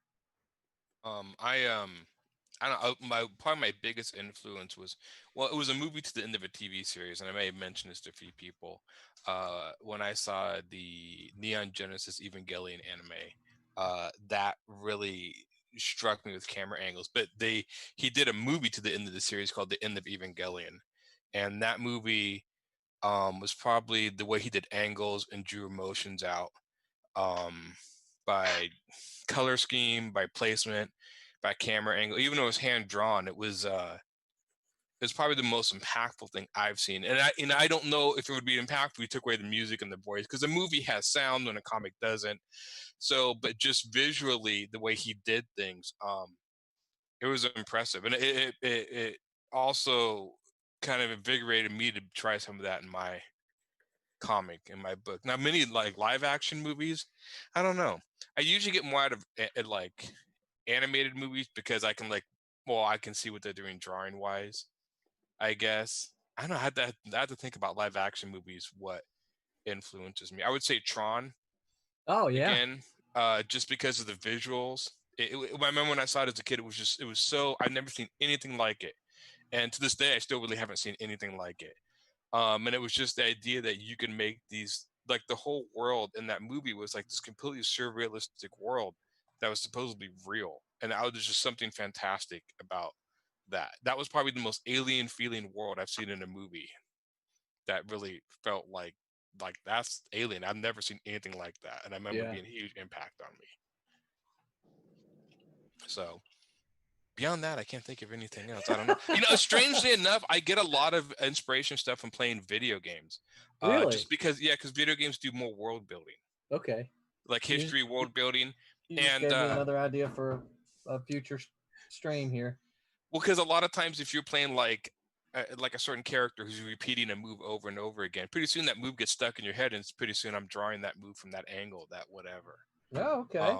So yeah, it's a little different because movies you're seeing a story, games you're seeing a story, but you're also more existing in that world because you get to go explore in like a movie. So yeah, they're a little more impactful to me. Much more, I can contribute much more things I do to video games than movies. So yeah, interesting. I like claymations a lot. Yeah. Of like that aspect, that those type of movies inspire me more for like drawing. I'm a massive fan of Wes Anderson, like all of his films, not just his claymations, but Fantastic Mr. Fox, like the colors in it, the textures, and it was just so beautifully done. Like I could just like click on it from frame to frame and frame and just be in awe. Wow. Yeah. Now, do you like Wallace and Gromit? The answer is yes. The answer is yes. Yeah. The answer is yes. What has he done? Well, that's it. That's the name of the film. Yeah. The series. Oh, that's the name of the series. Yeah, it's claymation. They also did What's that, Mike? They also did Chicken Run and Shaun the Sheep. Oh, okay. No, Chicken Run. Yeah. Same studio. Yeah. I forget the guy's name, but Andy Park. Oh, okay. Okay. And Aardman Animation. Aardman Animation, yeah. Students, yeah. I love Wallace and Gromit. Yeah. Actually, I was introduced to, you guys will appreciate this. I was introduced to Wallace and Gromit by the artist Kyle Holtz. I met Kyle. I had worked with him already for several years, and I met him in Dragon Con. First time I'd ever met him in person, and we met randomly. And so I said, "Hey, you got a minute? Let's hang out and talk." He said, "Actually, I'll talk with you, but you got to come with me." I'm like, "Where are you going?" He goes, "I'm going to watch Wallace and Gromit. They're showing a new," and I thought it was a band, right? Because these conventions are famous for having bands. Yeah. And I'm like, "I don't know what Wallace and Gromit is," and he goes, "Even more reason you have to come with me." Mm-hmm. So I did. I went with him, and we sat through Wallace and Gromit. Of course, I immediately fell in love with Wallace and Gromit. So. Yeah, Becky, you got. If you like claymation, you definitely have to look Wallace and Gromit up. There's only like what 6 episodes, something like that, Pete. So they did Wallace and Gromit. I think they've made 4 films now. 4, okay. But as I say, they've also done Chicken Run and Pirates in an Adventure with Scientists. If you haven't seen that, it's Shaun of the Sheep, right? Yeah, Shaun of the Sheep. Yeah, they're very funny. Yes, they are. They're very funny and very, very British. Yeah, yeah. Well, they're I like British stuff. So. Yeah, I do too. There you go. You'll love it. I have a tendency to really like British humor. I don't know why, but I take that, Royal Airships. It's fun people. Yes. All right. So what else? John, Mike, Chuck, anything? How to a movie influence you and something you've done? I don't think cinematically. I guess really? I just think of static images. Now movies are an influence as far as mood. I mean, what you're off of something. But as far as the drawing, I guess I've never sit down and watched a movie thinking I like that angle or I like that position. It just you just kind of look at it in a general feel, I guess, or so that mood. Well, from your art style, it seems like you're inspired by Paul Dini's stuff, which I mean, his stuff's great, but he didn't do many movies. It was more like the TV series he did. Oh, you're talking about Bruce Timm? Bruce Timm. I thought Paul Dini was also one of them. He was a writer. He was one of the writers. Okay, that's right. Bruce Timm. Right. Sorry. I knew it was one of them. Whoops. We lost Chuck. He's gone to watch Wallace and Gromit. Yeah. I'm sorry, what was that, Mike? Cinematically, movies present the story in a certain way, and comics have a different kind of approach. So I guess I've never looked at, I don't guess in my mind, I don't think of how I present the story in a moving picture kind of way. I guess, it's kind of odd to say. But, I just try to think of, like the frames you watch in a film strip in school or something, the little click by click, that's sometimes what, as far as that goes, but as far as movies and, the way it moves, it's just completely different. Well, yeah, and there are a lot of things you can't do. I'll tell you one of the most common, since we're talking movies, one of the most common, where I teach is it's an entertainment school. I teach at Full Sail University. It's an entertainment school. Most of our writers want to be film and television writers, and so this is kind of where their focus is. A bunch of them want to be game writers too and other stuff, but that's where probably the majority of them come. And so one of the things that I have to get them kind of beat out of their brains early on is that no, comics, the pictures don't move, and so you can't say panel 1. We pan right to see this. I'm like, no, you don't. It's like that's not going to happen. The artist can't draw that. They can draw one angle and then or one view and then another view, but they can't actually pan the panel. It doesn't work that way. Do they put more than one action in the panel? Oh my gosh! Because those are my favorite. Said with not the least little bit of sarcasm in your voice at all. Yeah, that's actually something I frequently say is that and I encourage them to stick figure it out, because I do often see character enters a room, does this, and does that. I'm like, not in one panel. They don't. It's Yeah. like, no, so if you only want 2 panels to if you only got so much space on your page, you've got to decide which is the more important action, and then and then either give voice to it I picked my let me check my messages, or I'm doing stupid stuff right now, but if you want them to pick their phone up, they enter in, and then the next panel they've got their phone and says, let me check my messages. Well, the reader makes the jump from phone on the table to phone in your hand that the character picked it up. And they have a problem with that because they're used to, in film, showing all of the let me focus on the hand and up to the and they don't realize that you can't do multiple actions in one. Of course, then I always get the smart aleck who says, yeah, but what about John Romita and Spider-Man, where you had all those ghost images and Spider-Man jumped around? I'm like, okay, that's a rare thing. Yes, those are, and I love those. Those are beautiful. Yeah, don't want to draw panel after panel of that and page after page of that. No, that's what you get on a big panel that shows Spider-Man start at the top and then he lands at the bottom, and you've got the ghost images. Yeah. Yeah. So what Does else? Anybody ever listen to old radio dramas? It's funny when you listen to those old things like the old Ranger radio and stuff like that. When they try and describe action, they go, "I'm grabbing this hammer here, and I'm gonna hit you in the head." And they go, "Oh, you hit me in the head on my right side." And it's like, it's just the funniest thing when you listen to that. Really antiquated. We're veering off. If you've studied writing at all, one of the things that they always tell you, particularly in writing prose, is show don't tell, right? And this is just writing adage, show don't tell. Well, I actually make the counter argument in the comic class. I'm like, well, that's a yes and a no. As a writer, or as a storyteller, you absolutely want to show, not tell. But sometimes your characters have to tell. You don't want to tell as the writer, so you don't want the omniscient narrator to pipe in and say, and Johnny Bob picks up the hammer from off the table and clocks Thor in the head. I can see that, right? But you can if you only have so much time to do it, you have to have the character say, I've got my own hammer, Thor, plow. Okay, it's cheesy, but go with me here for my example, right? But this way, the character tells the story and not the narrator. You don't want the narrator to tell the reader what they can clearly see, but it's okay sometimes if the character, not cheesy like you were saying, Kurtis, but if sometimes they can help. But if you watch TV, right?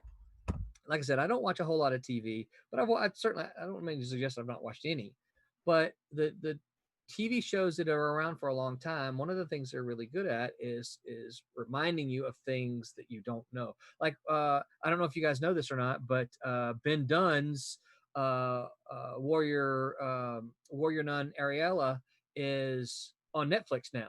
The first season was just dropped, and my wife and I have binged a bunch of Warrior Nun. It's just called Warrior Nun on Netflix. Really good. I highly recommend it, you guys. Got some language in it, but it's really, really good. Have you seen it, Kurtis? I see you nodding. No, but I love Ben Dunn stuff, and I knew it came out this weekend, so I got to check it out. So it is based off that old comic, because I saw it, Warrior Nun, and I'm like, well, yeah, they've done. Okay, so they just took it there. Okay, I'll have to check it out. And I saw it, and I was like, yeah, but that looks like I hadn't seen a comic like that. Okay. Yeah.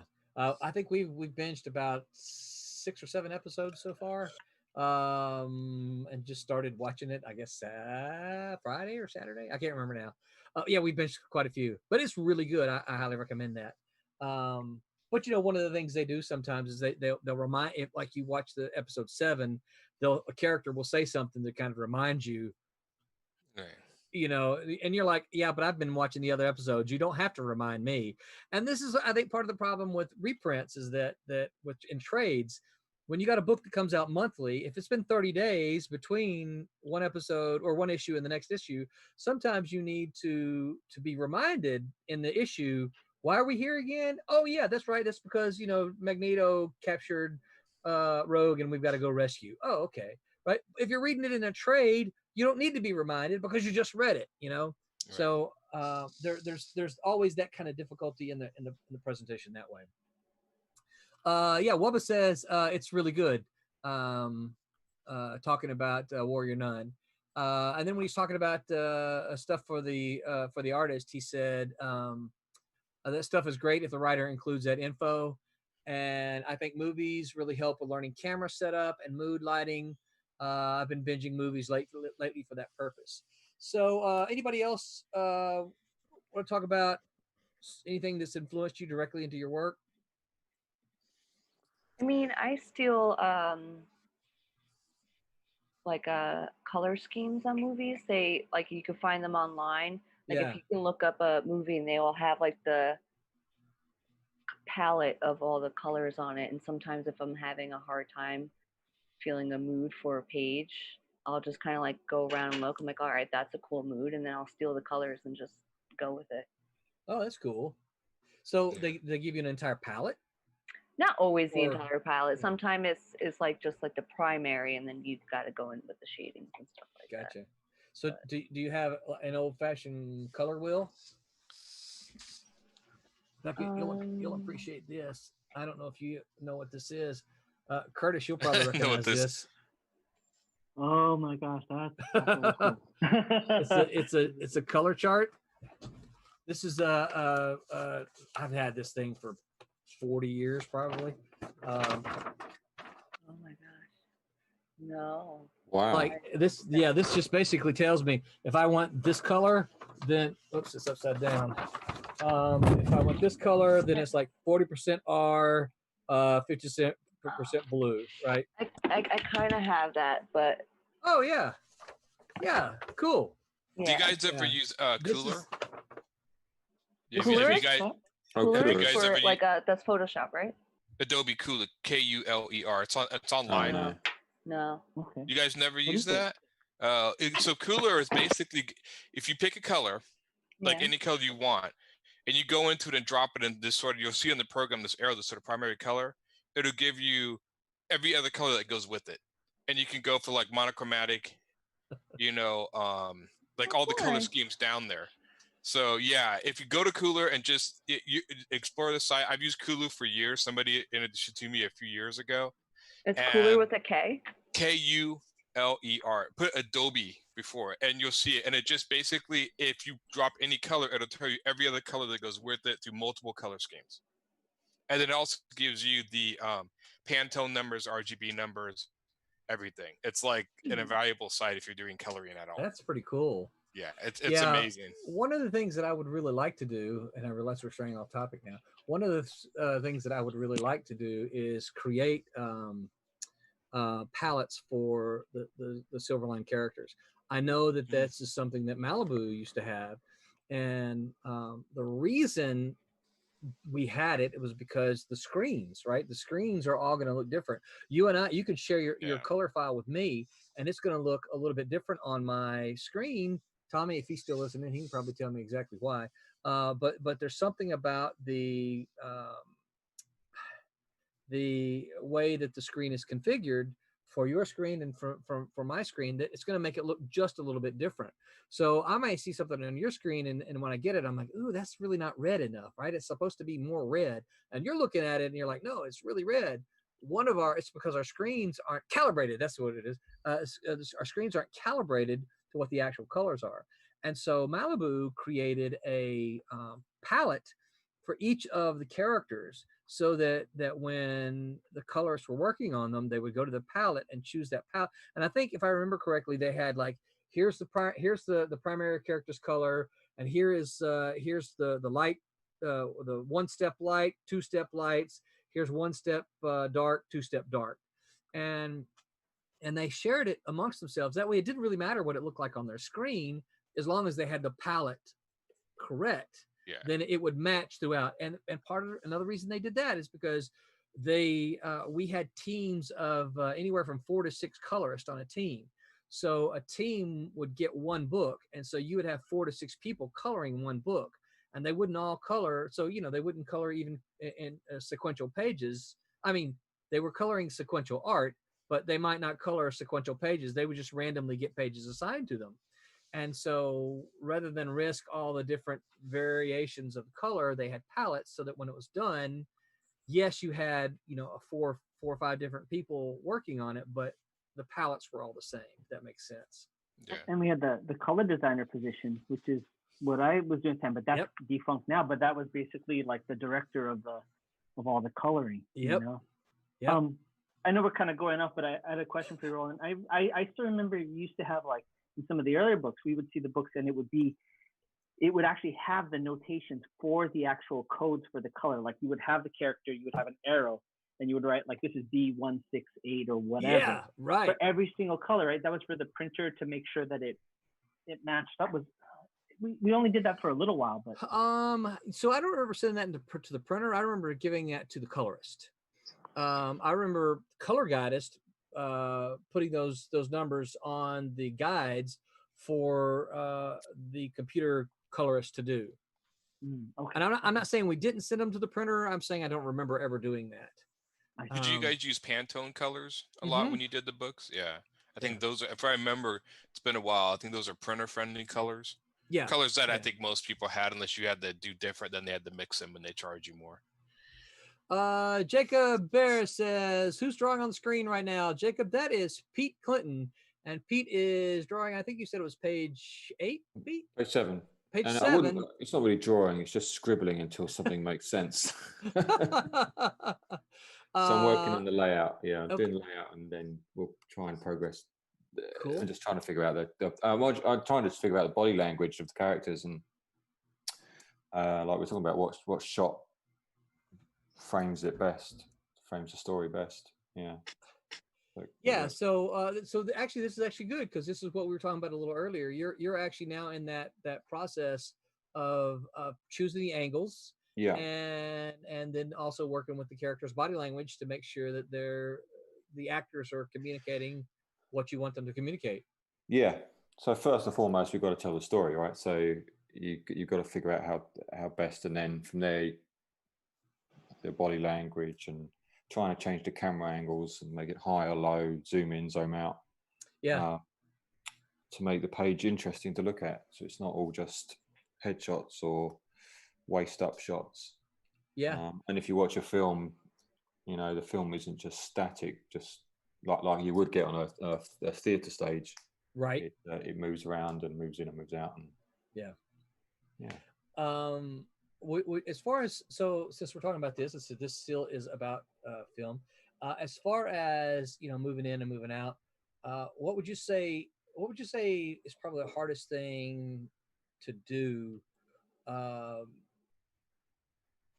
in choosing the camera angles? What do you have to think about when you're choosing how close do I put the camera, or how much do I pull back, or what angle do I use? Yeah, I know that's a long, deep question, isn't it? Yeah, it depends on. So I go off from the script, right? So we got a page. You've written the plot for the page. I have to figure out from what you've written what I feel is the most important shot, or which shot is going to have the most dialogue on it, and then I'll make that one the largest panel. And some where you've said, oh, the expression is this, right, or there's a particular emotional current to what's going on, then I might throw in a close up then, because it's important how the characters look and how he's reacting. You wouldn't get that from a really far distant shot where the character's really tiny. Yeah. And then I'll go in and try and I guess I'll try and figure out what's interesting for me. What angle I think would be. It's like, I suppose when you're writing, you write what you would find interesting. Right. I'm trying to draw what I would be interesting to look at. Yeah. And I've got this panel here, panel 1, 2, 3, and I'm trying to figure it out. I'm still trying to figure it out. So the guy's holding up the hero's costume, looking at it. He's trying to make a recommendation, and I'm sure I've seen somewhere 1,000 times where these guys hold it up and they're stretched, they're putting the sleeve, put it like a tailor, he's putting the sleeve out, looking at it. So I'm just trying to figure out. I think that would be a cool shot, but at the moment what I've got is the size of him in panel 3 is the same size as him in panel 2, and that to me is boring. It just it's too repetitive. So I'll either rework it. But I really like the idea of him stretching out this costume to look at it. Yeah. So actually, I appreciate what you said about as far as your decision making, how the for panel 2 and panel 3, the size of the characters are too much similar, which basically means I'm getting an echo suddenly from somewhere. Yeah. Which basically means the distance from your camera to your subject is roughly the same, right? Yeah. So you've changed, and but you haven't changed. It's the same, and I think that's just, and even the way the angle is, it's not straight on. I've now pulled back from it because I can zoom in and zoom out. Right. Now when I zoom out, I can see the full page, and I realise they're almost identical, and that's not cool. That's not cool in comics, and cool in comics is money. Yeah, it's not cool. You're absolutely right. It's, I can thank my teacher Kim DeMolder for that one. Cool in comics is money. That's right. It's funny. I was listening to you talk about it. I struggle with that too, because I'm doing one of my issues. I think I'm doing I think it's a 9 or 10 page conversation, and of course it's a relevant conversation, but I struggled with different angles, and so my big struggle is the tone of the conversation. If you change too many of the angles, if you do too many intense angles, it changed the tone of the conversation to borderline to be an argument. And so so a lot of my panels kind of look the same, from the waist up, or headshots waist up. And I thought that's bad, but I'm but if I focus on the acting, the actual emotion of the characters, then that would be, because I'm always and this again, back to the movies. There was a movie in the first Mission Impossible with Tom Cruise, and it's right after his team gets killed, and he's meeting in that diner with the fish tank where he blows up. Yeah. And you watch that scene, and it gets more intense. And the more intense it gets, the more they change the angle, and they change the angle to show the intensity. So that's the part, because when I used to read Strangers in Paradise and Bone, I noticed they didn't change angles. They didn't do that. And I was like, well, why?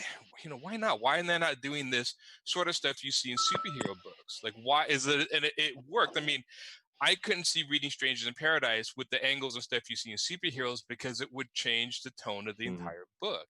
And so I don't know. I've studied that a lot, and I don't know if I'm right.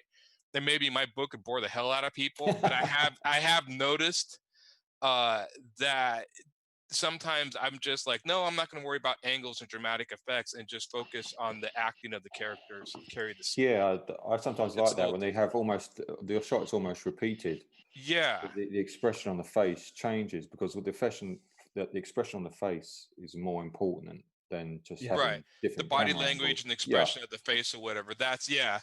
I don't know. It's definitely something that I've struggled with, because I always feel well, should you do a top down and a bottom up scene? And then when I ask that, I'm would that really bring anything to what's happening? And I'm always no, not in this scene. Other scenes, yes, but not in that one.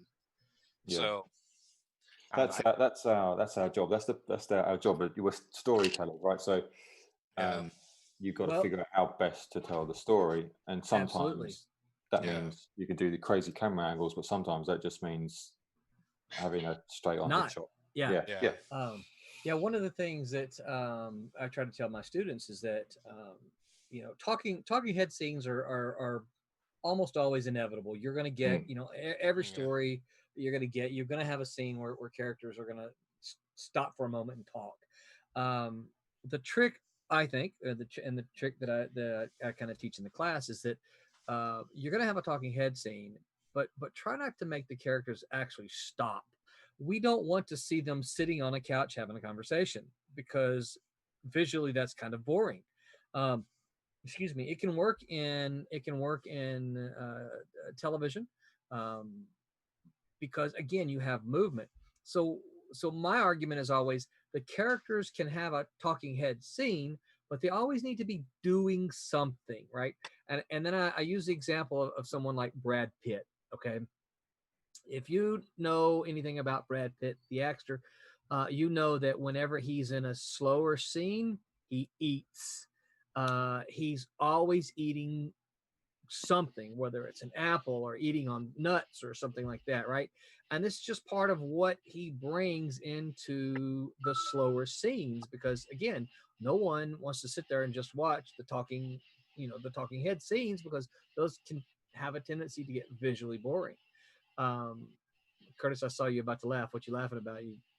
No, I was just thinking. It just kind of occurred to me that we kind of haven't covered the interim part of one of the things that's so important is like storyboard artists are that kind of marriage between the two art forms, to some degree, and it's just fascinating when you see, like I know a bunch of people that worked at Warner Brothers Animation and stuff like that, and when you get to go to their offices and see the storyboards and see them do a whole dialogue scene, and then see the animatic, it's just fascinating to see how they stage it. And just like you're saying, I mean, the person will be walking over to the window, looking out there because that references them looking out and being sentimental about something, and then they spin around quickly, and so that's kind of why I was kind of laughing, because it's exactly what you're saying.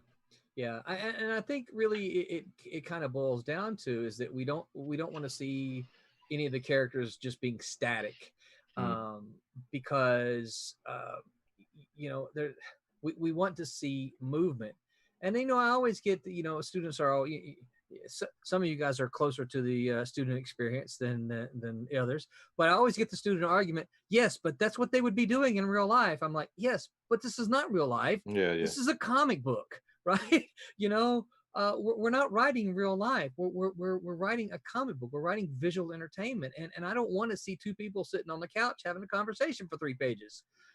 I remember we actually had an assignment about that, and it was when Fernando Ruiz was my teacher, and he was saying that if you even like come up ahead above the table and looking down, they could still be sitting around the table, but you don't have to do insane camera angles, but like try to just get different shots of them sitting there, so you're not just staring at a head every scene.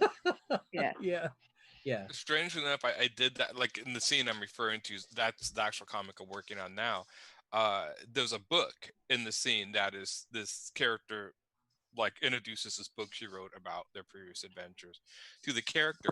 And so I actually use them holding that book as the prop. So I have certain scenes where he'll be talking and he'll like fold the book up, and the next scene he's like holding the book to his chest, or he's like holding the book this way. So so even though it's movement, the movement, he's actually still talking, but it's like somebody interrupting with the book. So he's doing something with the book. There's even a scene when this lady comes in and it's like kind of, it surprises you two in the conversation, like, oh, a third party comes in, and the whole scene is just them handing the book to each other. Now they're not referring to that, but that's what they're doing. Yeah. And so I'm just carrying that. So I just technically use this book as a prop to make interesting poses. Again, like I said, I don't know if any of this stuff will work, but give it a shot. Yeah. And again, that's so cool. That's cool. That's really cool, Pete. That's such a great solution. Awesome. Great to see work. Yeah. We changed the angle. After all that, we changed the angle. Yeah, very cool. Awesome. Yeah, I love to watch that too. So what about? I'm pretty sure I know the answer to the QBs here. But what about this thing called 22 panels that always work?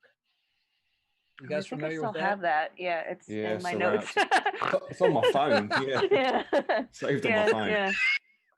Like all over here, it's just like I have every note I've taken all 3 years and textbooks and stuff. Yeah, I throw that stuff out. Yeah, it used to be like taped. I have a glass graphing table, so it used to be taped underneath, so it was like always right there for me to see. Yeah. Aaron, are you familiar with it? Never heard of it. No, I'll send it to you. Yeah, John, Mike, you know what it is, don't you? Wally Wood. Yeah, Wally Wood. Yep. Wally Wood, yeah. John, you familiar with it? Yeah, I believe so. Yeah. Actually. So have you guys ever seen the 22 panels always work interpreted into the film? No. Yeah, I'll send that link to you guys as well. Because one of the things that happens in my class is I'll show this, and then again, some smart aleck student was like, "Yeah, but I want to be a film writer. How does this help me?" and some university student took the 22 panels that always worked and translated it to film, and I'm like, oh, that is beautifully done. Very, very awesome to see how it translates to film, so you still get the same kind of angles and images and stuff like that. I'll make sure that I'll share with everyone on the stream as well. But I'm looking at my clock, and it's man, time has flown here. It's been an enjoyable night. You guys talking about I know, right? It's like, what the heck? How did it get to be 10:50 already, right? Yeah. So yeah, it's been fun talking about films and how they influence our creative work, and how we can utilize that in what we do. But I guess we got to call it a night. Guys, tomorrow night I'm excited to let you know that I am going to be Silverline 101 with Jackson Rennick. Jackson is he did quite a few books for Silverline back in the day. He did Silver Storm, the second volume. He did Marauder. He was a penciler for that. He is also the penciler for R.A.'s White Devil, which Chuck was finishing up inking, and Elena. Elena. Okay, yeah. I asked her. I'm gonna be horrible if I'm wrong. Well, you know what? I asked her, and she told me in an email. I just got to commit it to memory, because it's one of those names. Okay, you could say it this way, or you could say it this way, and I want to make sure I get it right. But she'll be joining. She's actually coloring it. She's going to start joining the Wednesday cruise when she can. Thanks, Tommy. It was nice. It was fun talking about this. Tommy says, "Nice talk, y'all." But yeah, so I'm really excited to be talking to Jackson Rennick tomorrow night in the Silverline 1-on-1. Not sure who's going to art for that yet, because I have neglected to reach out to any of my artist pals here and ask them if they can do it. So I will probably be sending some emails out right after we're done here. Next week, not sure what we're going to talk about next week. Probably going to talk about going to focus a good bit on the Kickstarter that should remind you all launches on Tuesday, and that Kickstarter is for Friar Rush #1. That John inked and Becca colored, and also Aaron drew, and I drew it. Yeah. Well, and Aaron drew. Sorry, I'm looking around the screen saying, who did I miss? And Mike lettered it. Okay, man, the whole Friar Rush crew is here, really. Yeah. And then of course Bloodline, which was penciled by Rob Salchetto, inked by Terry Pallett, colored by Jeremy Kahn. So next week, guys, you should plan to talk about Friar Rush some as well. We'll be a couple of days into the Kickstarter, so we'll plan to talk about it. John, I know, has already started showing off the variant cover that we've got for Friar Rush, which I think ended up looking really, really gorgeous. So we're gonna have some cool stuff. I will say this for those who are listening about the Kickstarters, we've got so much original art with this one. We've got more original art for this upcoming Kickstarter than we've had for any Silverline Kickstarter to date. So I'm incredibly excited about that. If you're a fan of original art, don't wait too long, because I'm sure some of the sweeter pieces are going to go quickly. So be sure, and that launches Tuesday. So don't forget about our merch store. Don't forget to like and follow and subscribe and do all that kind of stuff. And I'm going to go around and ask everyone where we can find you online. Becca, we'll start with you. Where can everybody find you online? You can find me on Instagram at Comic Art. It's with a K, 2 Ks _art. What is it? The Twitter thing. I don't go on it much, obviously. I don't remember my handle. And Facebook, Rebecca. I'll be sure to put it down in the information. Thank for you. I got you really back. Start using that. I got you back. Thank you. John, what about you? Where can folks find you on the interwebs? Well, you can find me on the Facebook. You can find me on Instagram. You can find me on Twitter. There's some variation of either John Martin Art, John Vampire Art. And also I have a Patreon page. Cool. Is that new? I don't think I have that link, do I? You should have that link, sir. Okay. I don't remember. I may have it. I try to add them to I have a master list that I keep. And if you send it to me, I try to add it. I don't recall that one, but if you send it to me, hopefully I'll double added check it. and see if I did. Okay. If not, I'll send it. Okay, sounds good. Pete, once again, thank you for getting up at the wee early morning hours over across the pond there. Where can people find you online? Instagram is best, but Instagram, Twitter, and Facebook, it's all the same thing. It's Peter Clinton Art. You'll see everything snapshots of what I'm working on at the moment, and the odd commission and things like that. Cool. Art stuff. Sounds good. Sounds good. Aaron, what about you? Where can folks find you online? You can find me Instagram at ALH3810. That's my handle. Facebook at my name, Aaron Humphres, or Humphres Illustration is my business art page. And then my Godlings comic is on Webtoons, which I'm hoping to start. I haven't posted for a while. I'm hoping to start posting. I posted when the issues are done. So I am like 4 pages away from finishing this last issue, but I keep having other projects come in. So hopefully that would be posting really soon again, picking that up. And you said this issue would be which issue number? Issue 8. 8. Okay. 8 of 12. Yeah. Nice. Yep. So you're on the downhill slope for the rest of them. Yep. Yes. Yep. And don't forget, those of you paying attention, Aaron has agreed to make a chunk of issues available as one of our stretch goals. So yes, we want to try to get there so you can all see what Aaron's been doing with Godlings. Mike, what about you? Where can folks find you online? You can find me on Facebook and Twitter with Mike W. Belcher. You can find me and anything Man in the Mask related at amkcomics.com. And for the past week, I've been doing a little daily webcomic on Facebook and Instagram. Y'all check it out. That's right. It's free, folks. You might as well go read it. Yeah. And Kurtis, what about you? Sure. You can find me on Facebook. It's Kurtis Fujita. And you can also find me via Instagram for my martial arts school. Look up Tiger Crane 805, one word. Also same on YouTube, Tiger Crane 805. And you can also find my school's page on Facebook, Tiger Crane Kung Fu. Nice. And don't forget, everyone, I'll have all these links in the info here. And don't let Kurtis's calm demeanor fool you. He is a kung fu master. And he will take you down. Yeah, you can find me on Facebook, Roland Mann. You can find me on Twitter at Man Roland. And I'm pretty much every other social media. Although I'm really mostly active on Facebook. Silverline, don't forget the Silverline website, SilverlineComics.com. We have an email list where I'm trying to be better about giving some advance notice to our those who have subscribed to our email list to let you in on some special stuff, some secret stuff, early stuff, which is kind of why the email list even exists, right? So I'm going to try to do that for our upcoming Kickstarter. So if you're listening and saying, "Am I on the email list?" You should double check and make sure you're on there because I'll send something out. So yeah, again, don't forget to like, follow, subscribe, share, whatever else you do on any of the platforms. And